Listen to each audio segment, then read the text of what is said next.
ये क्या बात हुई निर्मला, तू अकेली अकेली लड़की देख भी आई और मुझे बताया भी नहीं। मैं भी जरा अच्छे से परख लेती कि अपने प्रकाश के लिए पूरी तरह से काबिल है या नहीं। वो ज़माने गए जब लड़की को घर का काम आता है या नहीं, सिर्फ यही देखा जाता था। आजकल तो लड़की को ढंग से रहना भी आना चाहिए, ये नहीं कि प्रकाश को उसे कहीं भी ले जाते हुए शर्म आए। शकुंतला जी ने अपनी छोटी बहन से कहा, अरे दीदी, आप ऐसा क्यों कह रही हैं? आजकल की तो सभी लड़कियां स्मार्ट होती है, और वैसे भी सब लड़कियों के रहन सहन का स्तर अलग होता है।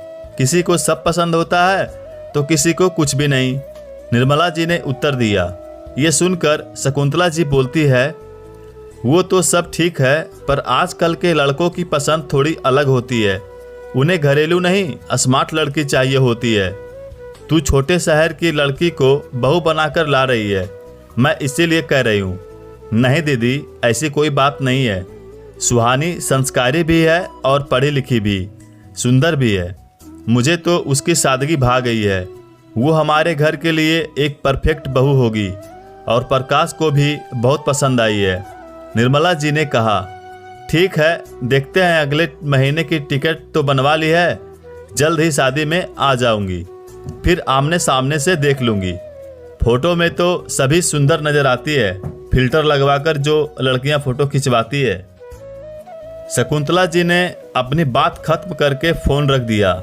निर्मला जी की बड़ी बहन शकुंतला जी थोड़ी मॉडर्न ख्यालों की थी। उनके हिसाब से लड़की जो घर में बहू बनकर आती है, वो पूरे परिवार के स्टेटस को दिखाती है। उसे भी ढंग से रहना आना चाहिए और मौजूदा जमाने के साथ में चलना चाहिए। अगले महीने निर्मला जी के घर पर शहनाई बज उठी। सारे मेहमान आ चुके थे। लड़की वालों और लड़के वालों ने एक ही जगह होटल कर ली थी। वहीं पर दोनों के रिश्तेदार आ रहे थे। निर्मला जी के ससुराल से और मायके से भी सब लोग आ चुके थे, पर उन्हें तो अपनी शकुंतला दीदी का इंतजार था। शकुंतला दीदी की फ्लाइट थोड़ी देर से आई। तब तक हल्दी की रस्म शुरू हो चुकी थी। हल्दी के लिए तैयार सुहानी बहुत ही सुंदर लग रही थी। सभी रिश्तेदार बारी बारी से हल्दी लगा रहे थे। संगीत गूंज रहा था, सभी डांस कर रहे थे। पूरा मस्ती का माहौल था। ऐसे में शकुंतला जी आती है तो निर्मला जी का चेहरा खुशी से खिल जाता है और वो मुस्कुरा उठती है।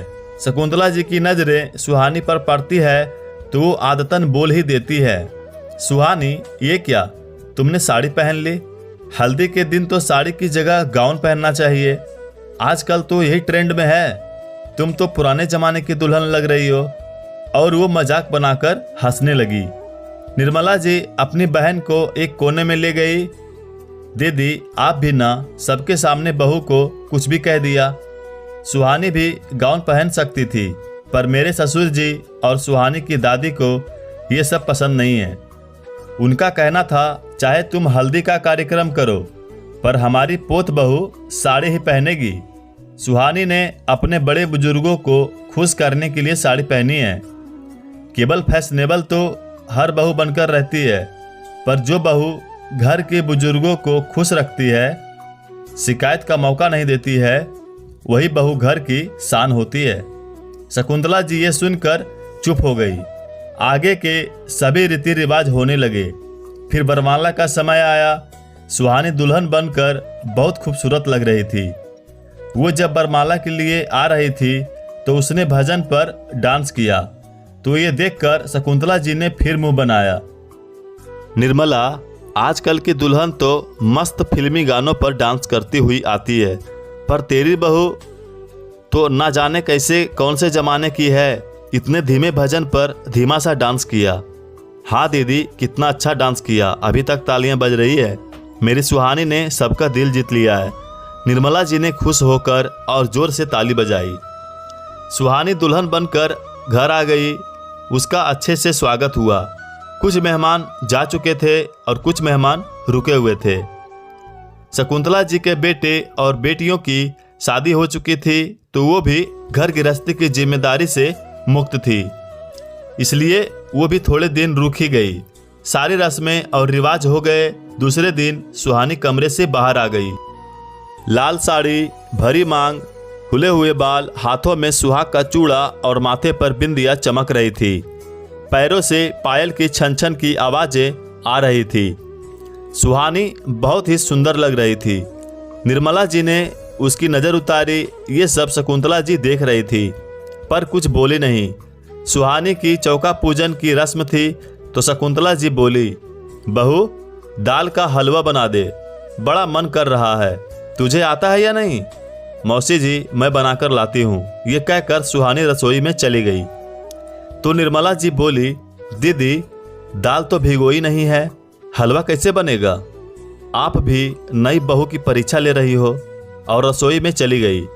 सुहानी ने जो सामान मांगा था वो उसे दे दिया। निर्मला जी के माथे पर तनाव की रेखा देखकर वो बोली, मम्मी जी मैं बना लूंगी, आप बाहर जाकर मौसी जी से बात करिए। मूंग की दाल को भूनकर सूखी पीस कर भी हलवा बनता है। निर्मला जी बाहर आ गई और थोड़ी देर बाद सुहानी हलवा बनाकर ले आई। हलवा लाजवाब बना था। शकुंतला जी ने मुंह पर तारीफ नहीं करी पर हलवा उन्होंने पूरा खा लिया था। 2-4 दिन बीत गए थे। सुहानी धीरे धीरे सबको समझने की कोशिश कर रही थी। शकुंतला जी कुछ दिन रहकर चली गई। सुहानी ने भी अपना घर संभाल लिया। वो दादा ससुर, सास ससुर, पति के साथ खुश रहने लगी। घर में सब कुछ सही चल रहा था। एक दिन अचानक निर्मला जी बाथरूम में फिसली और उनकी रीढ़ की हड्डी में भारी चोट आई। डॉक्टर ने उन्हें बिस्तर पर आराम करने को कहा। अपनी छोटी बहन की तबीयत पूछने शकुंतला जी फिर से घर आ गई। बहन की हालत, उनका दर्द उनसे देखा नहीं जा रहा था। उनके कहने पर वो 2-4 दिन रुकने को तैयार हो गई। सुहानी ने पूरा घर अच्छे से संभाल लिया था। घर में सिर्फ सुहानी से ही बोलते, सुहानी ये दे दो, सुहानी वो चीज़ कहाँ है, बस यही आवाज़ें गूंज रही थी। सास की सेवा के साथ ही सुहानी अपने दादा ससुर का भी पूरा ख्याल रख रही थी। उन्हें समय पर खाना देना और दवाई भी दे रही थी। शकुंतला जी निर्मला जी के पास बैठी थी, तभी सुहानी चाय देने अंदर आई तो शकुंतला जी उसे अजीब नज़रों से देख रही थी। निर्मला कुछ भी कह, तेरी बहू ढंग से नहीं रहती है। ये आजकल के ज़माने में कौन पायल पहनती है, बिंदी लगाती है, और देख कितना सिंदूर मांग में भर रखा है, चूड़ियाँ भी हाथों में भरी है। शादी के शुरुआती दिनों में तो पहन लो पर रोज़ कोई नहीं पहनती है। आजकल तो पता ही नहीं चलता है कि ये शादीशुदा हैं कि कुंवारी। वैसे बहुएं वैसे ही स्मार्ट लगती हैं। ये सब तो गंवारू महिलाएं पहनती है। मैंने पहले ही कहा था कि छोटे शहर की लड़की मत ला, पर तूने मेरी बात ही नहीं मानी। तेरी बहू तो एकदम से गंवार लग रही है। शकुंतला दीदी, आप मुझसे बड़ी हैं तो मैं आपका सम्मान करती हूँ, पर मैं ये कतई बर्दाश्त नहीं करूँगी कि कोई मेरी बहू का अपमान करे। क्या सुहाग चिन्ह पहनने मात्र से कोई गंवारू हो जाता है? सुहानी की प्रकाश से शादी हुई है तो इस नाते वो चूड़ियाँ पहनती है, पायल पहनती है, बिंदी लगाती है, मांग भरती है। इसमें गलत क्या है? सुहानी को ये सब पसंद है, वो खुशी से सब पहनती है, ये उसकी मर्जी है। फिर ये सब पहनना गंवारूपन कैसे हो गया? ये सब चीज़ें तो दीदी आप और मैं भी पहनते हैं, तो हम दोनों भी गंवार कहलाएंगे? अरे छोटी, मेरे कहने का मतलब है आजकल की पढ़ी लिखी लड़कियां ये सब नहीं पहनती है। अब मेरी ही बहू को देख लो, वो बिंदी नहीं लगाती है, कहती है कि निशान पड़ जाएगा। वो बिछिया और पायल नहीं पहनती है, कहती है कि वो जीन्स और जूतों में उलझ जाएगी। वो मांग नहीं भरती है क्योंकि उसे ऑफिस जाना होता है। वो चूड़ियाँ नहीं पहनती है क्योंकि कोई भी आजकल की बहुएं चूड़ियाँ नहीं पहनती है, सब कोरे हाथ ही रहते हैं। तू बड़े शहर में आकर तो देख सही, जमाना कितना बदल गया है। हाँ दीदी, जमाना बदल गया है, पर इतना भी नहीं बदला कि कोई भी पढ़ी लिखी लड़की शादी के दिन मांग नहीं भरवाए। मांग भरना और बाकी सुहाग चिन्ह पहनना ये सबकी मर्जी पर निर्भर करता है। अपनी अपनी आस्था है, विश्वास है। इसमें हंसी उड़ाने वाली और गवारू कहलाने जैसी तो कोई बात नहीं है। मैंने आपकी दोनों बहुओं को भी देखा है, जो सुंदर दिखने के नाम पर चेहरे पर मेकअप तो कर लेंगी पर बिंदी तक नहीं लगाएगी, जो पाँव में एक से बढ़कर एक जूते पहन लेंगी पर पायल और बिछिया नहीं पहनेगी, जो हाथों में महंगी से महंगी घड़ी पहन लेंगी पर चूड़ी नहीं पहनेगी। ये उनकी मर्जी है, ये उनकी इच्छा है, पर मैंने तो कभी आपकी बहू की हंसी नहीं उड़ाई, उन्हें कभी ताना नहीं मारा। दीदी, सुहानी चाहे छोटे शहर से है तो क्या हुआ, आजकल घर घर इंटरनेट है। मेरी बहू को हर चीज़ की पूरी जानकारी है। वो ऑनलाइन के साथ साथ ऑफलाइन भी सारे काम कर लेती है। वो ऑनलाइन शॉपिंग के साथ घर के सभी काम काज भी कर लेती है। केवल सुहाग चिन्ह पहनने मात्र से ये गवारू कैसे साबित हो गई? सुहानी के संस्कार बहुत अच्छे हैं। अब देखो ना, जब से मुझे चोट लगी है मेरे ससुर जी की भी सेवा करती है और इसने मेरी सेवा में भी दिन रात एक कर दिए हैं। अपने हाथों से मेरे सभी काम करती है, मेरी सेवा करती है, खुद ही खाना बनाती है तो मुझे अपने हाथों से खिलाती भी है। ये सब देखकर आप तो ये भी कह दोगे कि ये सब काम आज की बहुएं कहाँ करती है। सुहानी तो गवार है जो अपनी सास की सेवा कर रही है। आजकल की बहुएं तो मेड लगा देती है। ये सुनकर शकुंतला जी की आंखें झुक गई। अभी कुछ महीनों पहले वो डेंगू का शिकार हो गई थी। उनकी एक भी बहू ने उन्हें संभाला नहीं और मेड लगा दी। कभी खुद से खाने की भी नहीं पूछा, ना ही कभी हाथ से दवाई दी। दोनों बहुएं बस पार्टी और सजने संवरने में ही व्यस्त रहती हैं। उनके पास जरा भी समय नहीं है कि दोनों कभी रसोई में चले जाए। दोनों केवल घर में 100 पीस की तरह है, पर काम को एक भी हाथ नहीं लगाती है। शकुंतला जी अपनी बहू की तारीफ कर तो रही है, पर उन्हें पता है वो भी इस तरह की बहू नहीं चाहती थी। पर दोनों बेटों को स्मार्ट लड़की चाहिए थी, जो उन्होंने खुद ही ढूंढ ली।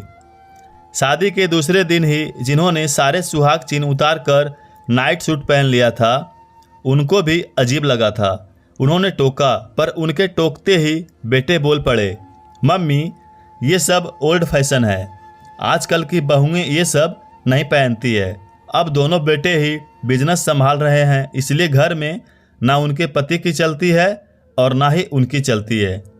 बच्चे अपनी मनमानी करते हैं, बेटियां शादी होकर चली गई है। शकुंतला जी अपनी बहुओं से तो कुछ नहीं कह पाती। उनका इस तरह कोरे कोरे रहना उन्हें भी अखरता है। पर क्या करें, आजकल की बहुओं से कुछ कहने का जमाना ही नहीं है। उनकी बहू तो त्योहार पर भी सुहाग चिन्ह धारण नहीं करती है। सब कुछ उन्हें धकोसला ही लगता है और वो मन महसूस कर रह जाती है। कैसी आधुनिकता आई है, आजकल की महिलाएं अपनी संस्कृति और रीति रिवाजों, पहनावे व श्रृंगार से दूर होती जा रही है। और जो ये सब चीज़ें पहनती है उन्हें हे दृष्टि से देखकर उन्हें गवार बताया जाता है। उनकी हंसी उड़ाई जाती है। अपनी संस्कृति की रक्षा करने वाली महिलाओं का महिला ही मखौल उड़ाना चाहती है। शकुंतला जी अपनी ही सोच में डूबी रहती है। तभी निर्मला जी की आवाज़ से वो विचारों से बाहर आती हैं। दीदी कहाँ खो गई हो, कब से आवाज़ लगा रही हूँ। सुहानी चाय रख गई है, पी लीजिए, ठंडी हो जाएगी। निर्मला मुझे माफ़ कर दे, मैंने तेरी बहू की हंसी उड़ाई। तू तो बहुत किस्मत वाली है जो तुझे ऐसी बहू मिली है जो तेरी सेवा करती है, घर परिवार रिश्तों से जुड़ी हुई है, जो साक्षात अन्नपूर्णा है, घर की लक्ष्मी है, जिसके हाथों में बरकत है, जिसकी पायल की छन छन से आंगन चहकता है, जिसकी चूड़ियों की खनक मधुर संगीत सी लगती है, जिसकी माथे की बिंदिया घर में उजाले सी दमकती है और जिसके सिंदूर से पूरे घर में सकारात्मक सी छाई रहती है। ऐसी बहू तो नसीब वालों से ही मिलती है। शकुंतला जी सुहानी को ढेर सारा आशीर्वाद देकर गई। सुहानी की सेवा से कुछ ही दिनों में निर्मला जी पूरी तरह से स्वस्थ हो गई। पाठकों, सुहाग चिन्ह पहनना गवारूपन नहीं है, ये तो अपनी इच्छा है, अपनी मर्जी है। कुछ महिलाएं अपनी संस्कृति और परंपराओं से आज भी जुड़ी हुई है और कुछ महिलाएं इन सब का त्याग कर चुकी है। आपको कहानी कैसी लगी हमें ज़रूर बताएं और चैनल पर पहली बार आए हैं तो हमारे चैनल को सब्सक्राइब जरूर करें। धन्यवाद।